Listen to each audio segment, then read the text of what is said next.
A partir de este momento y por una hora, Radio Cultura presenta Sendero de Escritores, un programa de la Sociedad Argentina de Escritores, creado, conducido y dirigido por el doctor Antonio Las Heras.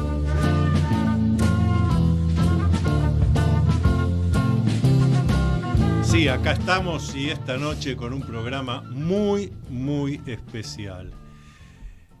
Porque uno puede hablar con biógrafos, esto es Sendero de Escritores, así que biógrafos de escritores, gente que hace la biografía de tal escritor, tal otro, pero otra cosa es haber estado en el lugar de los hechos. Otra cosa es decir, yo estaba ahí de coprotagonista. Esto ocurrió, esto fue, y esta es la maravilla de tener esta noche periodista, crítico, poeta, escritor, secretario de Cultura de la Sociedad Argentina de Escritores, tener esta noche toda la hora para dialogar. Como diría Borges, ¿cómo me gustaría ser a mí alguna de esas cosas? Justamente me refería a vos, que bueno, ya empezamos. Con Roberto Alifano. Vamos hasta medianoche en punto con Roberto Alifano. Pero es que dije la verdad porque ahora nuestros oyentes van a confirmar lo que yo digo. El haber tenido esta posibilidad que vos te diste, porque las cosas no ocurren por casualidad, de estar compartiendo actividades con, por ejemplo, Jorge Luis Borges. Esto implica un conocimiento directo. Ya vamos a hablar también de Sartre y Simone de Beauvoir, vamos a hablar de Sábato. Con Borges trabajé 10 años. ¿Y en qué consistía ese trabajo tuyo, Roberto Alifano? ¿En qué consistía? En escribir lo que me dictaba Borges. Borges Yo era el amanuense. Borges estaba ciego ya completamente. Sí, claro. Ajá. Estaba ciego. Y entonces necesitaba, digamos, alguien que lo acompañara y que registrara lo que él escribía. O sea que vos estabas allí al lado. ¿Cómo? Estabas al lado en la casa. Sí, todo el tiempo. Claro, todo el tiempo. Todas las mañanas trabajábamos. Ajá. Entre las 9 de la mañana, la 1 del mediodía, íbamos a almorzar. Y después, bueno, él se dormía una siesta. O a veces, cuando había algún trabajo extra, nos quedábamos trabajando. Pues lo que pasa es que yo por la tarde trabajaba. Claro. En esa época yo trabajaba en la editorial Abril, ajá, en la revista 7 Días y Panorama. Entonces, lo podía acompañar por la mañana. Pero entonces podemos afirmar que Borges trabajaba todos los días, varias horas en su obra. Todos los días. Inclusive yo te diría que no paraba de trabajar aún cuando dormía, ¿no? Claro, porque por ahí yo llegaba y me decían, mire, lo estoy esperando ansiosamente porque bueno, estuve armando un poema, un soneto, y lo estaba esperando a usted para dictárselo, ¿no? Y ya lo tenía resuelto. Así que además tenía muy buena memoria. Una memoria asombrosa, extraordinaria. Era increíble. Hablaba y leía Jorge Luis Borges varios idiomas. ¿Cuáles eran? Sí, hablaba el inglés, uh-huh, y el inglés era su segunda lengua. Sí. ¿Francés? Y se podría decir que casi aprendió primero inglés, uh-huh, que español, ¿no? Que castellano. El padre hablaba en inglés. Uh-huh. Era argentino, pero manejaba el inglés. Y uh-huh, la abuela Aslam, era inglesa. Así que él de chiquitito, él y la hermana, empezaron a manejar el inglés, claro. ¿Me vas a confirmar si después también el alemán, ¿no? El alemán se lo enseñó él. Así mismo aprendió. Así mismo, sí. Un autodidacta. Sí, empezó, qué sé yo, a leer a Kant en alemán. En alemán, y a traducirlo, ¿no? Entonces, bueno, después hablaba el francés, sí, correctamente, y bastante bien el italiano, uh-huh, y el portugués, ¿no? Era políglota.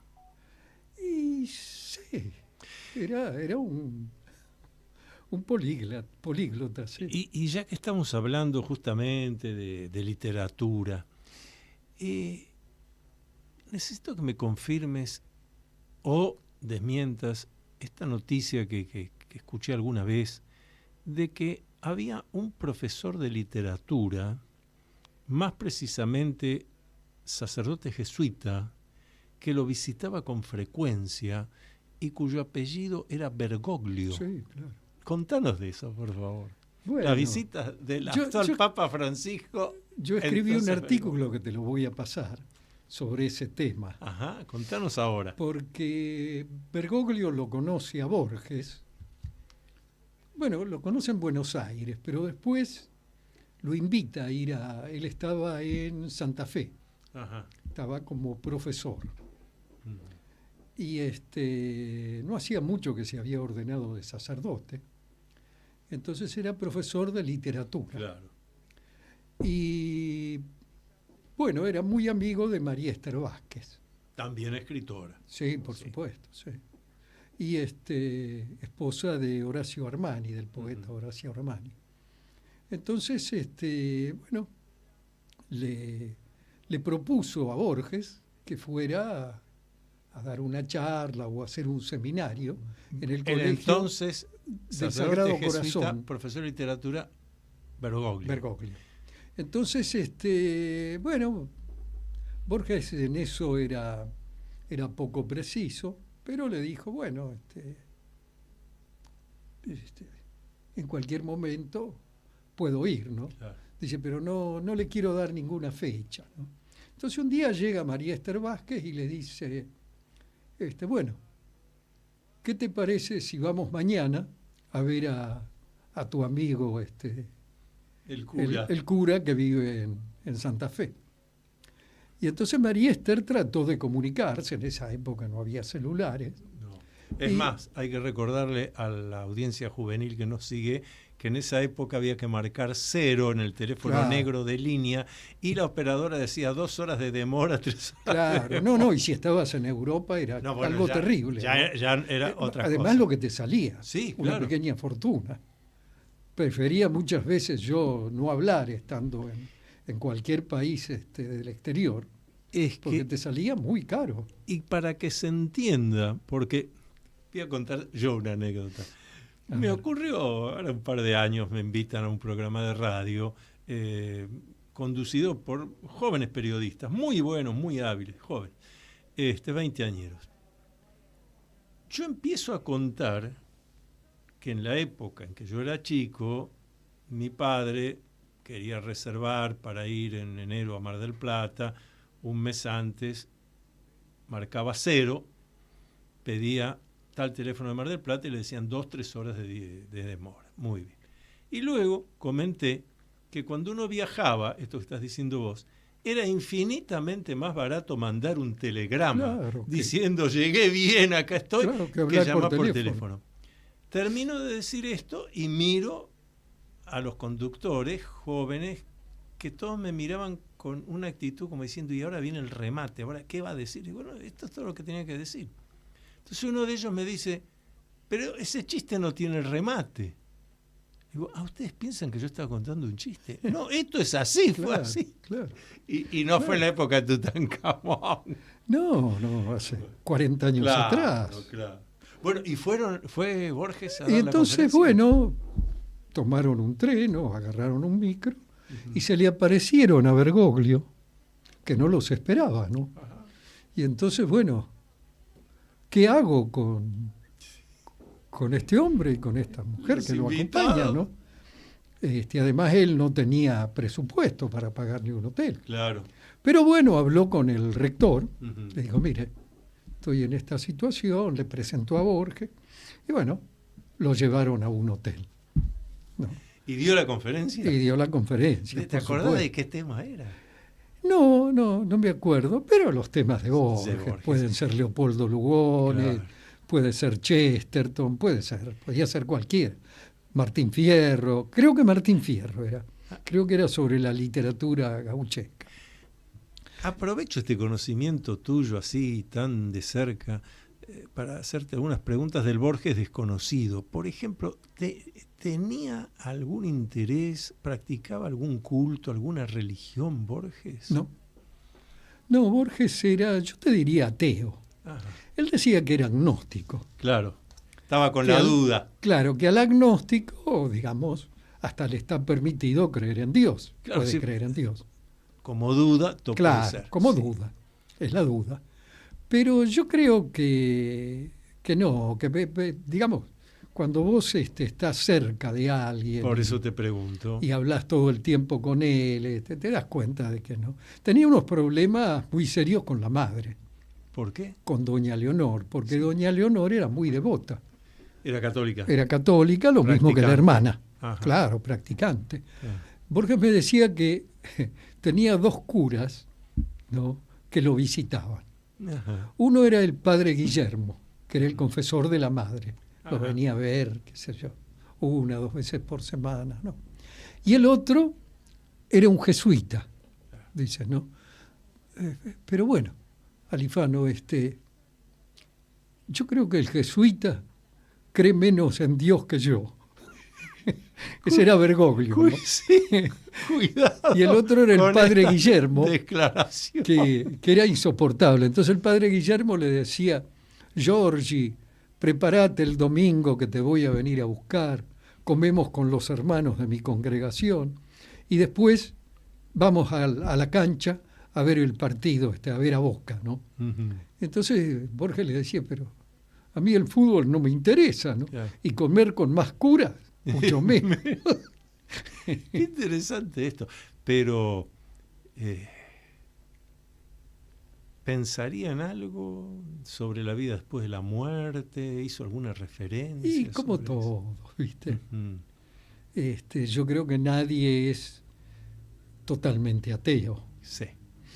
Sobre Siempre- todo siempre está la duda. cuando el avión empieza a caerse, Claro, todos son claro. creyentes.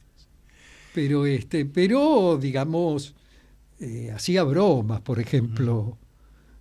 Bueno, por ahí podía decir él, es tan posible como el milagro de la Santísima Trinidad. Ajá. Hacía bromas sobre todo sobre el catolicismo, ¿no?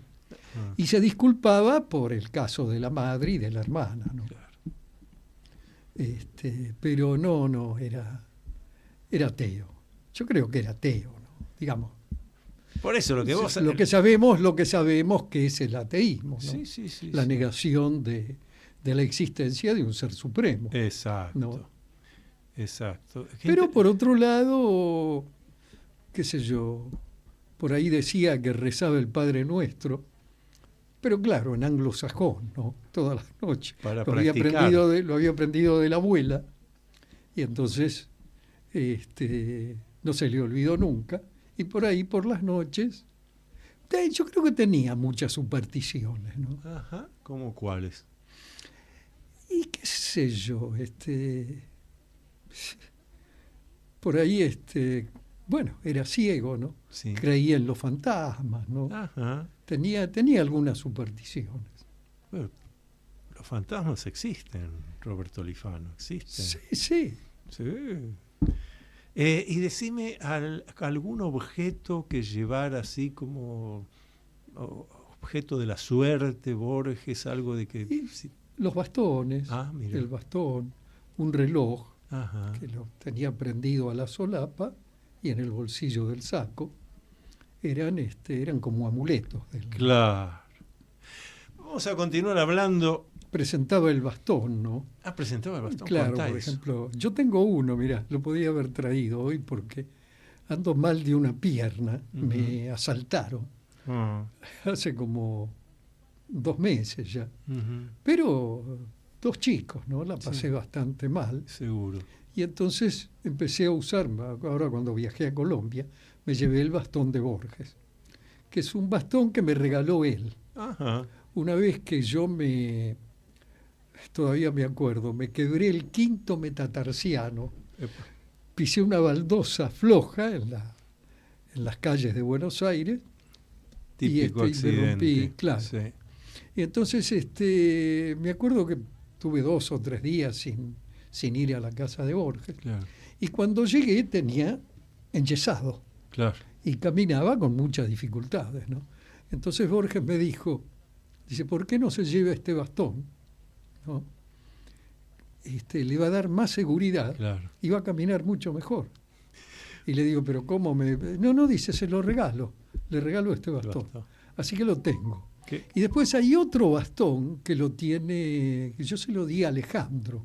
¿A Bacaró? A Bacaró. Al presidente de la Sociedad Argentina de Escritores. Sí. Que después se lo doné para su colección. Claro. Vamos a hacer una pausa y seguimos hablando con Roberto Alifano. ¿Usted escribe poesía, ficción, ensayo, novela, dramaturgia? Entonces tiene que pertenecer a la Sociedad Argentina de Escritores. Lo esperamos para darle toda la información de lunes a viernes de 14 a 19 horas en nuestra sede de la calle Uruguay 1371, Ciudad de Buenos Aires.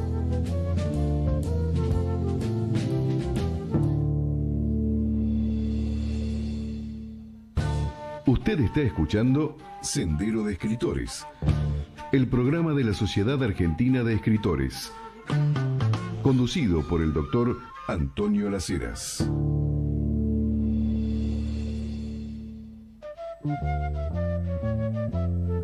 Actividades de la Sociedad Argentina de Escritores actividades abiertas a todo público, no hay necesidad de ser socio, no hay necesidad de estar viviendo en la ciudad de Buenos Aires o cerca, porque lo que voy a anunciar ahora son 4 cursos que inicia en junio la Sociedad Argentina de Escritores, que se pueden hacer tanto en forma presencial en la sede de la Sociedad Argentina de Escritores, que es calle Uruguay 1371 de la ciudad de Buenos Aires, o lo pueden hacer a distancia. Bueno, Roberto Alifano, que está aquí como secretario cultural de SADE, conoce bien el valor de estos 4 cursos, de 4 clases.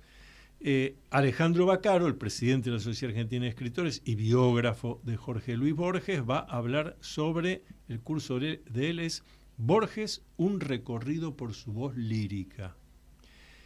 Juano Villafañe, que pronto nos va a visitar también acá en Sendero de Escritores, dará el curso La experiencia poética. Vicente Batista, que ya ha estado acá en el programa, va a hablar de la escena del crimen. Claro, él escribe sagas policiales. Claro, cómo escribir las sagas policiales. Y Osvaldo Quiroga, un curso que me atrae ya desde el título, porque literatura, teatro y cine, pensar desde otro lugar. Qué importante aprender a pensar desde otro lugar, cómo las luces y las sombras aparecen distintas. Ese es el curso que va a dictar Osvaldo Quiroga. Toda la información la encuentran en la web de la Sociedad Argentina de Escritores, que es www.sade.net.ar. sade.net.ar, ahí está toda la información y realmente los invito a inscribirse porque los 4 cursos son interesantes. Cada uno le atraerá uno más en particular. Otra invitación que vamos a hacer, próximo 6 de junio se cumple un nuevo aniversario de cuando en 1961 desencarnó Carl Gustav Jung. Vamos a hacer ese 6 de junio en la Sociedad Argentina de Escritores, en el auditorio, con entrada libre y gratuita, un homenaje a Carl Gustav Jung. Voy a exponer sobre el título... Era el psicólogo que le interesaba a Borges. Ahora claro. Vamos a hablar de eso. Justamente... Más que Freud, ¿no? Freud lo consideraba un macanero, ¿no? Este tema... vamos a hablar en ese homenaje a Jung justamente de, el título que voy a exponer es ¿qué dijo realmente Carl Gustav Jung? Porque se lo ha tergiversado mucho buscando reducirlo a una escuela psicológica y es mucho más, es una antropología y mucho más todavía. Fíjate, me preguntaban algunos, bueno, les recuerdo entonces, la invitación está hecha con entrada libre y gratuita, 6 de junio, 18 horas, homenaje a Carl Gustav Jung, en la Sociedad Argentina de Escritores, calle Uruguay 1371 de la ciudad de Buenos Aires. Me preguntaban, algunos que ya recibieron la información, dice, qué raro que hacer el homenaje a Jung en la SADE, no haberlo hecho, por ejemplo, en la Sociedad Científica Argentina o en otros lados. Y yo les dije... Pero un escritor era. Pero... Un gran escritor. Y sí, y hay un legado, porque claro, un par de años antes de desencarnar, le hacen una entrevista a la BBC de Londres, le hacen una entrevista, está en internet, la pueden buscar. Una entrevista a Jung muy bien llevada, y en un momento dado el periodista le dice, pero todo este legado suyo, todo esto, es accesible a los médicos, la psicología recién estaba en pañales en esa época, la antropología, y Jung, fíjate lo que responde, por eso dije el homenaje a Jung en la Sociedad Argentina de Escritores. Jung dice, solo los poetas me entenderán. Solo los poetas me entenderán. Qué lindo. Es un médico, psiquiatra, claro. psicólogo, pero solo los poetas me entenderán.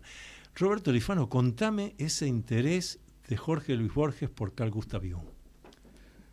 Bueno, qué sé yo, lo rechazaba bastante a Freud, decía que no sabía escribir, pero en cambio a Jung lo consideraba un escritor, y lo consideraba un escritor literario, ¿no?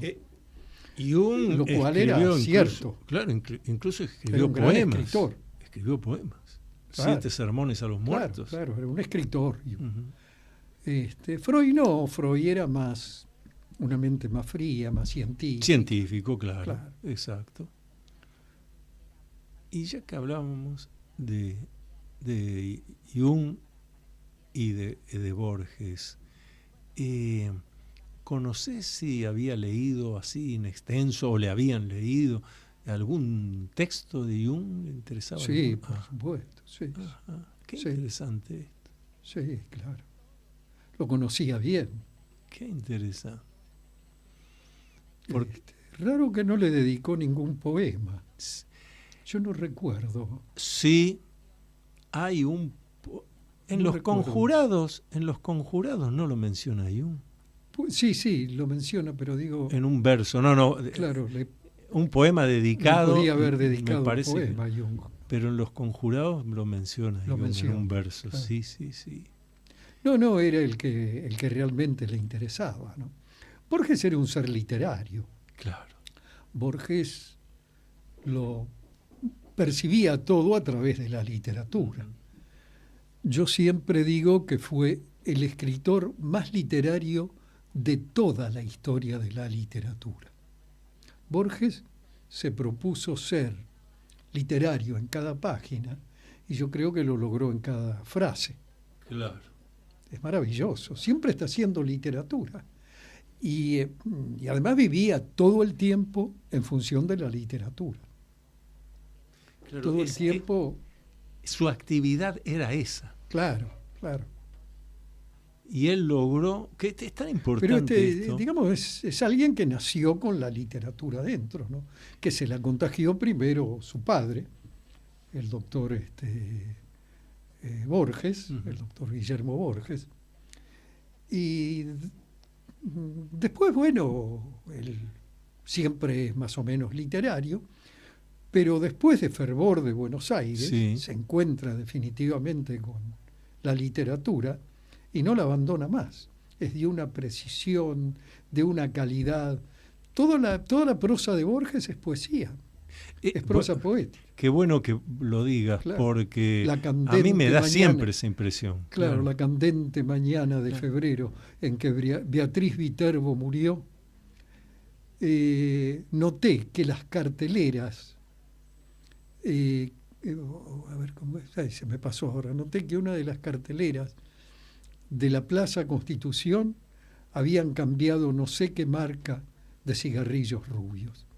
Y hecho que me sonaba, y ahí empieza, es un relato, pero es como si fuera un poema. Claro. Inclusive está en endecasílabos, en heptasílabos. Es maravilloso, ¿no? A mí lo que me parece importante también es esto que señalaste.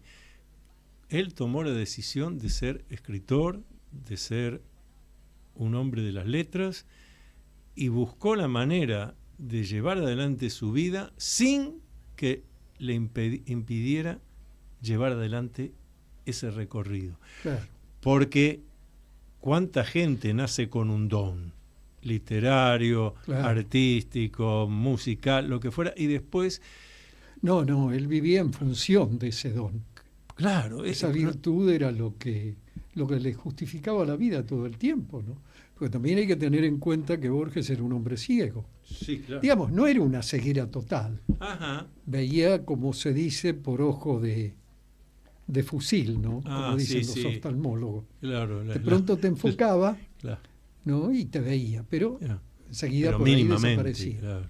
Claro, yo eso lo comprobé. Una vez estábamos en el ascensor, yo tenía una corbata, no me acuerdo cómo era la corbata, y entonces por ahí Borges me dice, pero qué linda corbata que se ha puesto Alifano. Tiene que haberla visto, obvio. Claro, y entonces me la describe, Claro. ¿no? Y le digo, ¿pero la está viendo Borges? Bueno, la estaba viendo, ahora ya la dejé de ver. Era una ceguera, ¿cómo te diría yo? Problema de la córnea. Ajá. Entonces hay un momento en que se va. Ahora se hubiera solucionado eso. Ahora con una operación Claro. quedan bien, ¿no? Pero a mí voy a volver a subrayar esto porque es una enseñanza más que nos está legando Jorge Luis Borges. El hecho de, si tenés un don, si tenés una capacidad, si naciste con esa esencia, ocupate de desarrollarla. No encuentres el manual de excusas de Claro. no pude porque la familia, porque el trabajo, porque esto, porque aquello, y me frustré y no hice la obra creativa que es la Claro. condición humana. La condición humana es ser creadores, no Y repetidores. buena parte de la literatura de Borges la escribe siendo ciego, no podía leer. Claro. Él por sí mismo no se podía valer. Claro. Entonces por eso necesitaba un amanuense. Ahí Alguien. apareciste Y ahí vos. aparecí yo. Que yo lo había conocido a fines de los años 50, 59, Ajá. 58. Yo iba a la librería del Ateneo, ahí Ujú. en la calle Florida, Claro. donde había un librero muy importante que se llamaba Francisco Gil. Y Francisco Gil era el encargado de literatura en la librería de García. Ujú. Y tenía como una especie de rincón ahí, una especie de púlpito, donde a la tarde cruzaban de La Nación, que estaba enfrente en esa época, Claro, el diario La Nación funcionaba ahí. ahí Sí. enfrente en la calle Florida, una parte por San Martín y otra parte por Florida. Venía Mallea, a veces Mallea con la mujer, venía Paco Bernardes, Ujú. Beatriz Guido, Marta Lynch, qué sé yo, se juntaba un grupo.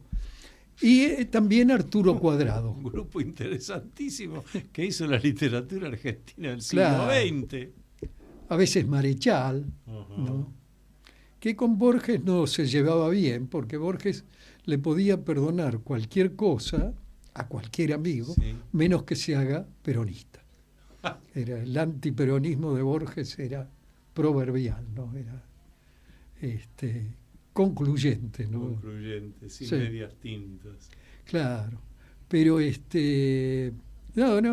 Borges fue un personaje, además del enorme escritor, del genio de la literatura, que nos dejó una obra. Una obra que siempre se puede seguir revisando y Por aprendiendo supuesto, y entendiendo. releyendo, ¿no? Releyendo, sí, Claro. extraordinaria. Además de dejarnos eso, nos dejó, digamos, el recuerdo de una figura entrañable también, ¿no? Sí, sí. Era una persona profundamente buena, generosa y entrañable, ¿no? Vamos a hacer una pausa y seguimos dialogando con Roberto Alifano. Hasta aquí hemos hablado de Jorge Luis Borges, algo de Jung. Ahora voy a preguntarle sobre otros autores Podemos que hablar de también ha Neruda. conocido. Pausita. De Pablito Neruda. Atrévete a vivir en plenitud. El nuevo libro del doctor Antonio Laceras puede adquirirse por Mercado Libre con envío a domicilio o en locales de librerías Cúspide. Usted está escuchando Sendero de Escritores, el programa de la Sociedad Argentina de Escritores, conducido por el doctor Antonio Las Heras.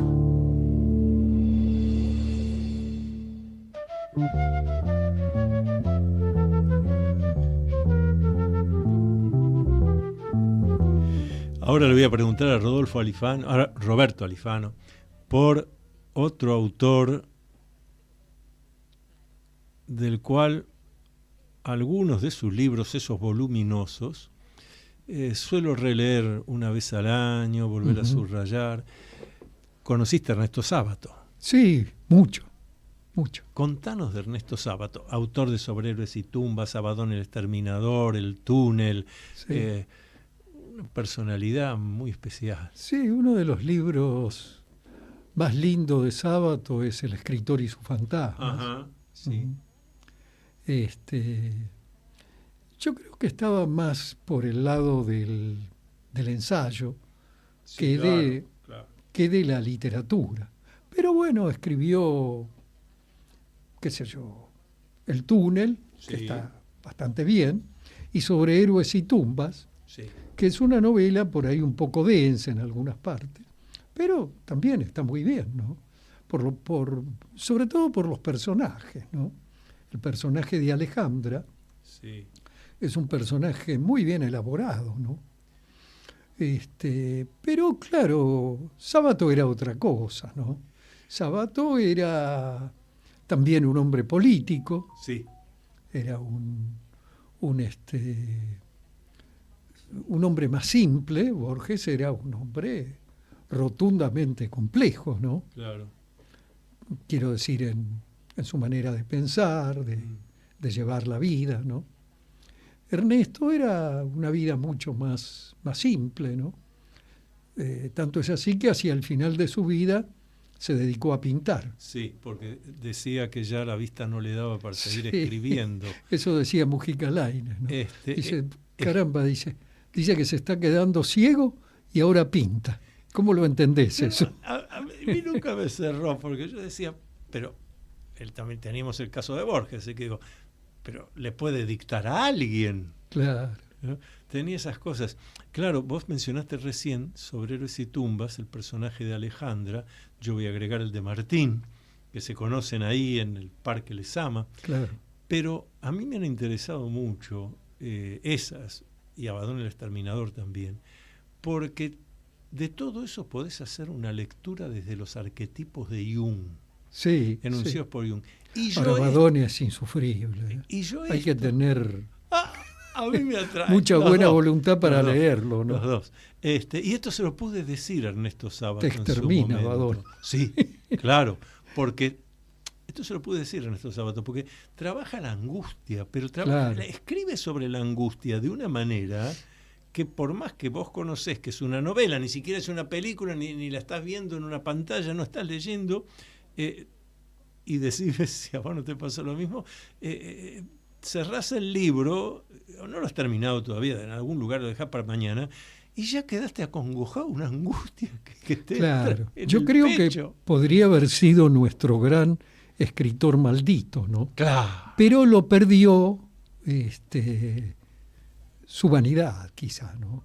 Era demasiado vanidoso, Ernesto. Yo recuerdo que le comenté que sobre Abaddon el exterminador, no, sobre héroes y tumbas, sobre ese le dije, le comenté que esa podía ser perfectamente una lectura desde la propuesta del inconsciente colectivo de los arquetipos enunciados por Carl Gustav Jung.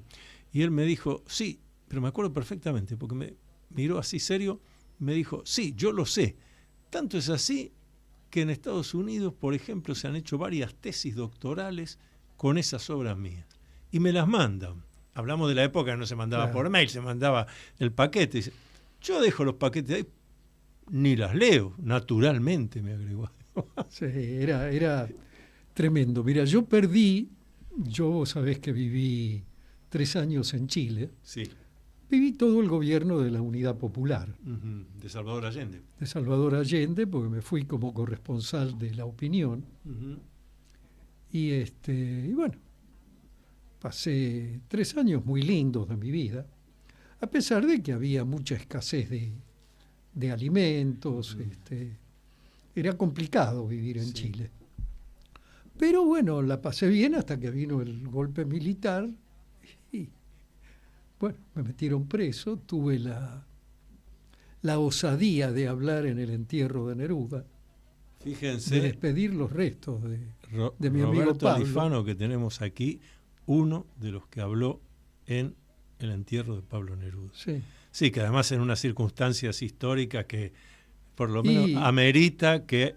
complicadas. Sí.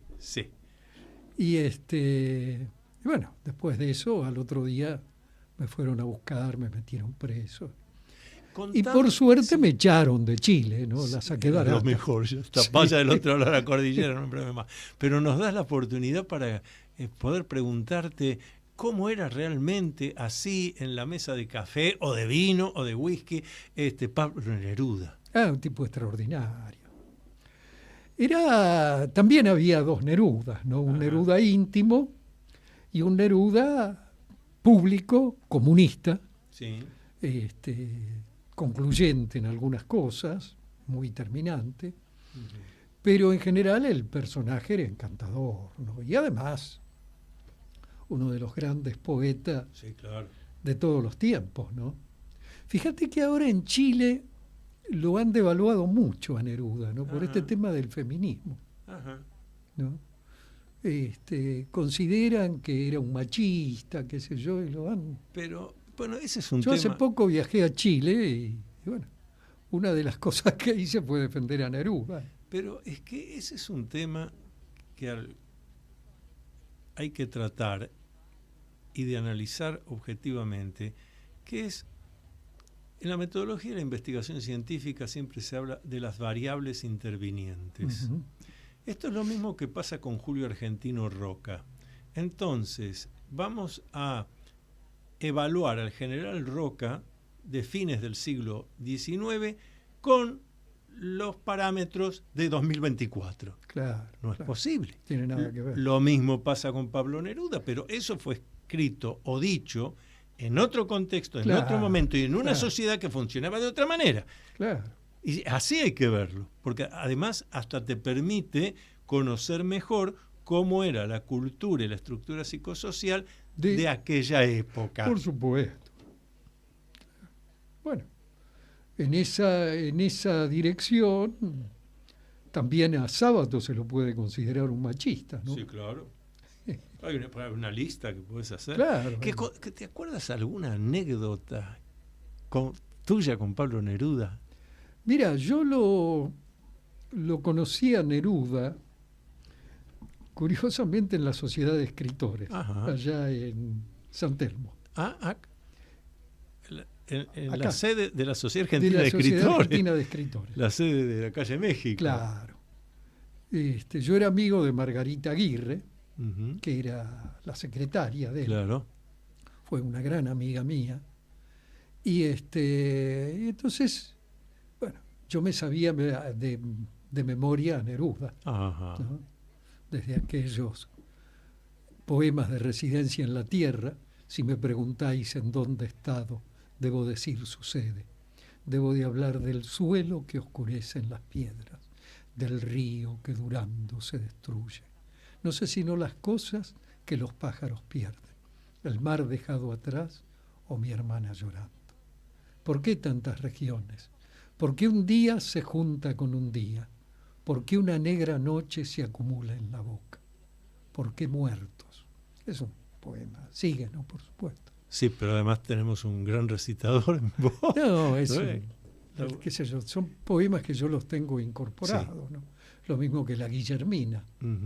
Ese poema que habla de la niñez con una ternura, Neruda. ¿Dónde estará la Guillermina? Cuando mi hermana la invitó y yo salí a abrirle la puerta, entró el sol, entraron estrellas, entraron 2 trenzas de trigo y 2 ojos interminables. Yo tenía 14 años y era orgullosamente oscuro, delgado, ceñido y fruncido.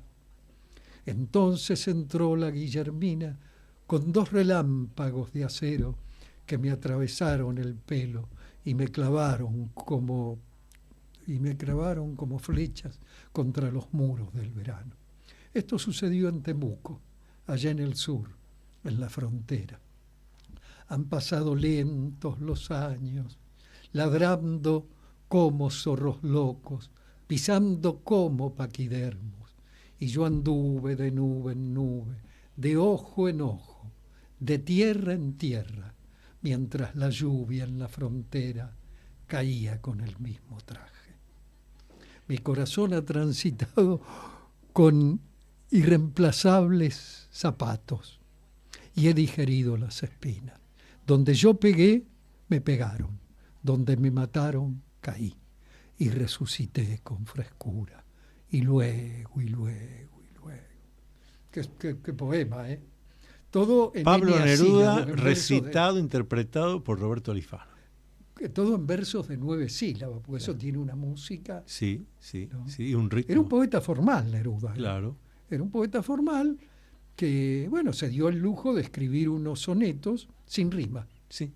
¿Qué decía Neruda de Jorge Luis Borges? Bueno, habían sido amigos. Habían sido amigos. Yo tengo una obra de teatro que espero algún día poder, que es ¿Estrenar? a estrenar, sí. Uh-huh. La tengo casi escrita, ¿no? Terminala, después vemos. Porque vale la pena. Es el encuentro de Neruda y Borges. Ajá. ¿No? Neruda lo admiraba mucho a Borges. Y Borges también a Neruda. Lo que pasa es que Borges era más áspero en eso y más jodido, ¿no? Ajá. Pero se habían conocido en Buenos Aires. Primero se conocen epistolarmente. Neruda dirigía la revista de los estudiantes de la Universidad de Chile. Ajá. Entonces, Borges, había una comunicación epistolar entre todos los poetas, entre ellos César Vallejos, Sí. el peruano. Entonces Neruda se entera que acá había una revista que se llamaba Prisma. Ah, sí, Prisma, claro. Prisma. Entonces le manda a la revista Prisma unos poemas. ¿Quién dirigía Prisma? Borges. Ajá. ¿No? Entonces Borges se los publica. Y a su vez le envía el libro Fervor de Buenos Aires, que lo recibe Neruda, le parece espléndido, y se lo comenta en la revista de los estudiantes de la universidad. Y a partir de ahí tienen una relación epistolar. Entonces después me decía Neruda, esto me lo dijo, es muy divertido, ¿no? Cuando se encontraron en Buenos Aires en el año 1930 o 31, viene Neruda como cónsul a Ajá, Buenos Aires. Sí. Viene a la embajada Mm. y ahí se ven con Borges, ¿no? Pero me decía Neruda, bueno, no nos entendimos, ¿no? Dice, porque, bueno, fíjate, Borges era un anarquista de derecha, yo un anarquista de izquierda, no había forma de que no nos pudieron entendiéramos. hacer opuestos complementarios. Claro, No pudieron. no pudieron. Pero la obra de teatro tiene que ver con... que es la verdad. Tenés que terminar esa obra y Bueno, después no, nos la ocupamos tengo para terminada. estrenar, vamos a buscar a los es actores. para dos todo. actores. Bueno, Se lo excelente. propuse la otra vez a este querido amigo, ¿cómo se llama? Se me fue el nombre ahora. Que viene siempre a la SADE, también es muy amigo de Bacaro. Juan Villafañe. No, Juano no. No, Juano para estrenar una obra ahí Bueno, en el coso el cooperativo. Centro Cultural de la Cooperación. Sí, no es fácil. Bueno, por eso. Pero nada bueno es fácil, Roberto. Víctor Laplace. a Víctor, sí. Y le gustó la idea, pero claro, estaba con mucho trabajo Está en ese momento. sí, Siempre ahora tiene también trabajo, está ¿no? actuando, y me parece que está en una obra en el Centro Cultural de la Cooperación. Puede ser. Sí. Entonces, ¿Cómo la titulaste esta obra de teatro inédita? Borges y Neruda, una secreta relación. Qué bueno, Es una secreta relación. Tenemos que por ahí ocuparnos de eso. Puede caber otro título, ¿no? No, pero tenemos que ocuparnos de eso. La historia es así, te la cuento brevemente. Sí. Neruda llega acá como cónsul. Espera, antes de contarnos la trama de tu obra de teatro, vamos a hacer la última pausa del programa y después con tranquilidad. Adelante. Los miembros de la Sociedad Argentina de Escritores tienen libre acceso a la Feria Internacional del Libro de Buenos Aires, tener a la venta sus libros en el stand de nuestra entidad y espacio para dialogar con los lectores. Otro de los tantos beneficios de ser miembro de la Sociedad Argentina de Escritores. Usted está escuchando Sendero de Escritores, el programa de la Sociedad Argentina de Escritores, conducido por el doctor Antonio Las Heras.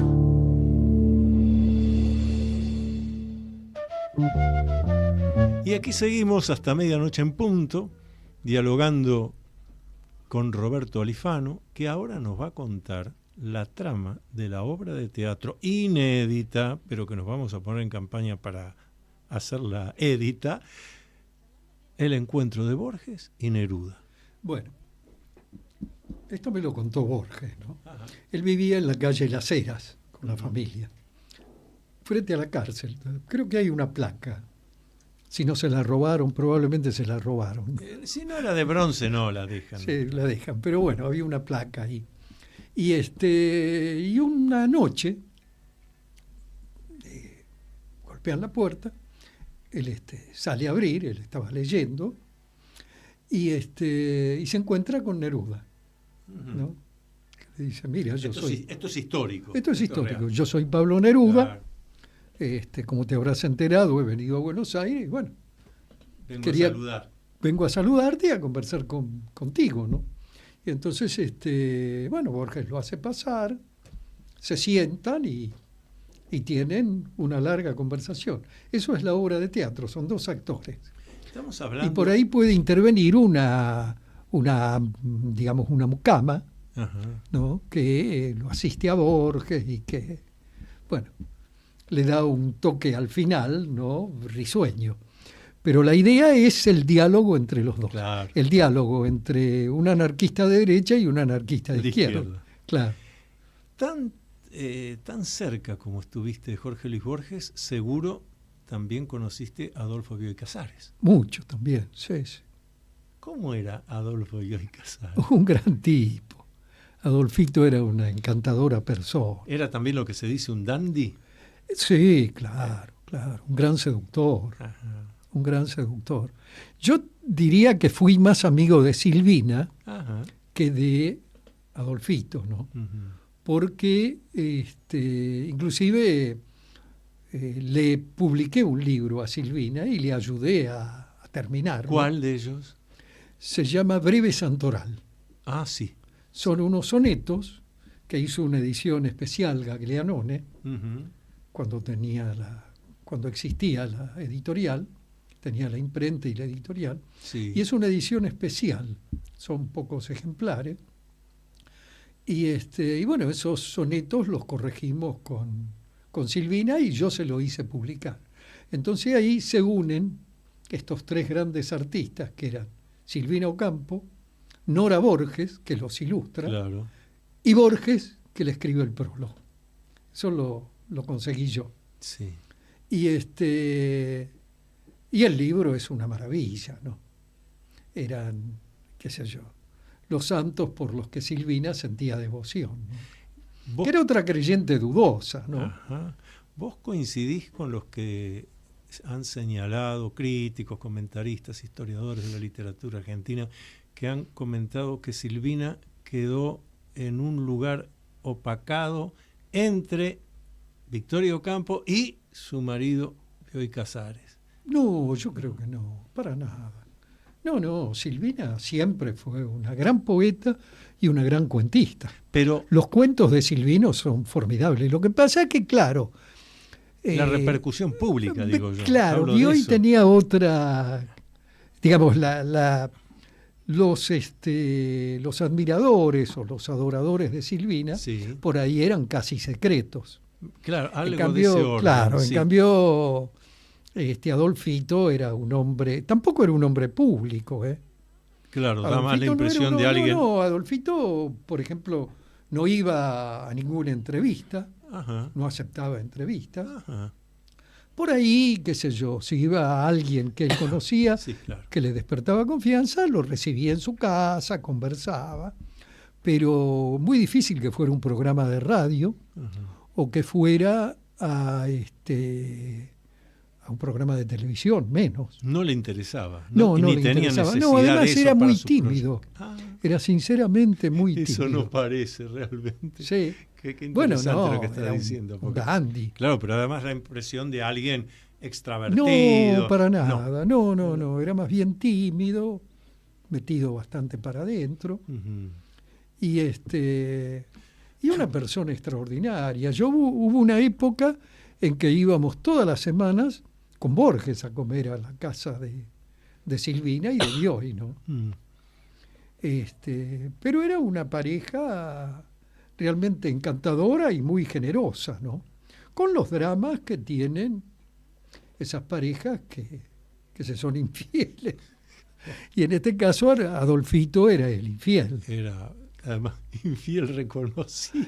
Claro, él se había casado con una mujer, qué sé yo, 10 años mayor que él, Ujú. que no era muy agraciada, Ajá. con un talento fuera de lo común, una gran dibujante y una gran Ajá. pintora, y una poeta maravillosa, Sí. ¿no? Y bueno, se enamoró de Silvina, se casó, pero después Además, él siempre había sido un seductor. Claro, estaba en su personalidad. Estaba en su personalidad, claro. Él vivía, bueno, seduciendo mujeres, ¿no? Sé que además practicaba tenis casi todos los días. Claro, era un playboy. Estaba... Era primo de Macoco. De Macoco Alza Gonzúe, de quien vos escribiste Claro, una exacto. biografía que Sí. yo he leído con tantas ganas. Ese es Tirando manteca al techo se llama. ¿Eh? Claro, Si en busca, España de se Roberto llama- Alefano. En España se llama Macoco el primer playboy, Claro. que lo editó Abelardo Linares, Ajá. Renacimiento. Se ha vendido muy bien. Es que Es un libro divertido. es un personaje, Macoco, un personaje extraordinario. Y en la forma que vos Yo lo junté. transmitís. Yo lo junté a Adolfito Con y Borges. con Macoco. Ah, con y con Macoco. Borges. Claro. Y con Borges. Eran primos con Bioy. Ajá. Eran primos y en algún momento Macoco había sido socio de Victoria Ocampo. Habían puesto una casa de modas, qué sé yo. Se fue Oíme, al demonio enseguida, ¿no? Pero eran personajes extraordinarios, ¿no? Pero yo participé, te diría, durante el tiempo que estuve con Borges, de las cenas que se hacían, que íbamos con Borges, y donde invitaban otros escritores. Ajá. Un lugar donde se comía muy mal, porque no era buena cocinera Silvina. ¿Cocinaba Silvina? ¿No tenía una cocinera? Tenía Ah, una mujer, pero Claro. tampoco era muy buena. sí, la cocinera Entonces, no cumplía su misión. Borges sobre todo se quejaba porque él comía mucho arroz con manteca. Y el arroz con manteca que le daban en la casa de los Bioy estaba duro, pasado, ¿no? Vos conocías esa anécdota cuando fue a comer a Maxim. Sí, la conozco, pero contala, Con el porque es secretario de extraordinario. Cultura. Allá en París. Claro. Contala, porque eso, No me eso acuerdo cómo era que se llamaba el secretario eso de Cultura. lo- El ministro. lo muestra a Jorge Luis Borges. Claro. Fueron a comer a en la Maxim. claro. Lo invitaron a comer a Maxim, Sí. entonces traen la cartilla con todas las Con el menú, exquisiteces. claro. Y entonces le dice, bueno, ¿qué va a elegir Borges? Hay tal cosa, le lee el ministro, ¿no? Y Borges le dice, arroz con manteca. Entonces le dice el ministro, pero Borges, estamos en Maxim. Bueno, es una buena oportunidad para probar el arroz con manteca de Maxim. Y ya que estamos en París, y nos quedan unos pocos minutos de programa, estamos en París. Sé que conociste a Sartre y a Simone de Beauvoir. Sí. Hace poco le hicimos un homenaje a Sartre, se cumplieron 44 años. de Yo su estaba en muerte. París y fui a a una manifestación que encabezaban, bueno, Sartre y Simone de Beauvoir. Era en contra de la policía. Ajá. O sea que, bueno, yo me sumé a la manifestación, nos corrieron, hubo unas corridas ahí, tiraron gases, qué sé yo. Pero pude conversar unas palabras, sobre todo con Simone de Beauvoir. Sartre estaba, no sé, creo que no veía bien. Tenía un problema grave. Un problema grave de la vista. Entonces, bueno, me dio la mano, me saludó, yo le hice algunas preguntas, pero con la que pude dialogar un poco fue con Simone de Beauvoir. Y después me dieron la dirección de ella. Ajá. Creo que ya se había muerto Sartre. Ajá. Pero no la pude ver. Me hubiera encantado, ¿no? Claro. Hacerle una entrevista, porque me parecía una mujer extraordinaria, una gran escritora, sí. Una enorme escritora. Sí. Pero Sartre tengo todavía la imagen de él, ¿no? Hombre, qué sé yo, más bien escuálido, ¿no? Delgado. Vamos a terminar el programa con esta anécdota que me cuenta otro que conoció y trató bastante a Sartre, que fue Gyula Kosice. Gyula, sí. Entonces, Gyula me dice, mira, lo de Sartre era así, físicamente desagradable, no atraía para nada, pero se ponía a hablar, claro, y todos quedaban enamorados. Claro, ellas y ellos, todos quedaban enamorados claro, cuando hablaba Sartre. Era un gran seductor a través de la palabra. Roberto Alifano, te agradezco enormemente esta hora. El agradecido soy yo, querido Antonio. Seguiremos dialogando. Pero por supuesto. Y nosotros seguiremos la semana que viene acá por Radio Cultura, a las 23 horas los martes. No, un momentito antes voy a agradecer a Nico Ciancaglini, que es el pulpo que tiene ahí toda la técnica, y sin él... Bien. Este programa se evapora. Gracias. Abrazo luminoso para todos. Hasta aquí usted escuchó Sendero de Escritores, programa de la Sociedad Argentina de Escritores. Creado, conducido y dirigido por el doctor Antonio Las Heras.